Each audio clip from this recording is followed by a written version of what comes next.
બેંગલુરુ નાસભાગ મામલે મોટી કાર્યવાહી. આરસીબી, કર્ણાટક ક્રિકેટ બોર્ડ અને આયોજકો વિરુદ્ધ એફઆઈઆર દાખલ. 18 વર્ષમાં પહેલીવાર આઈપીએલ ચેમ્પિયન બનનારી રોયલ ચેલેન્જર્સ બેંગલુરુનો જશ્ન માતમમાં ફેરવાઈ ગયો. જશ્ન માટે વિજેતા ખેલાડીઓના સ્વાગતમાં ચિન્નસ્વામી સ્ટેડિયમની બહાર ભીડ એકઠી થઈ હતી અને ત્યારબાદ નાસભાગ થતાં 11 લોકોના મોત થયા હતા અને 50 લોકો ઇજાગ્રસ્ત થયા છે. ત્યારબાદ કર્ણાટક હાઈકોર્ટે ખુદ તે મામલાને પોતાની નોટિસમાં લીધી. આ વચ્ચે મોટા સમાચાર મળી રહ્યા હતા કે બેંગલુરુમાં થયેલી નાસભાગ મામલે પોલીસ ફરિયાદ દાખલ થઈ ચૂકી છે. આરસીબી, ડીએનએ, કેએસસીએ, વહીવટી સમિતિ અને અન્ય લોકો વિરુદ્ધ કબ્બન પાર્ક પોલીસ સ્ટેશનમાં એફઆઈઆર દાખલ કરવામાં આવી છે.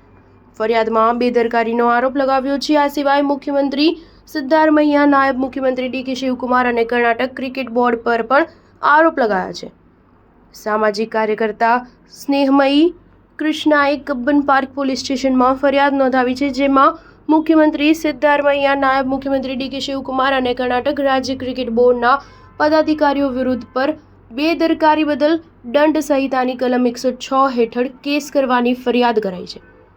આ સિવાય આમ આદમી પાર્ટી કર્ણાટકના રાજ્ય યુવા પ્રમુખ લોહિત હનુમાનપુરાએ બેંગલુરુમાં નાસભાગની ઘટનાના સંદર્ભમાં કર્ણાટક રાજ્ય ક્રિકેટ એસોસિએશન અને એમ ચિન્નસ્વામી સ્ટેડિયમના સીઈઓ વિરુદ્ધ એફઆઈઆર દાખલ કરવાની વિનંતી કરતી પોલીસ ફરિયાદ નોંધાવી છે.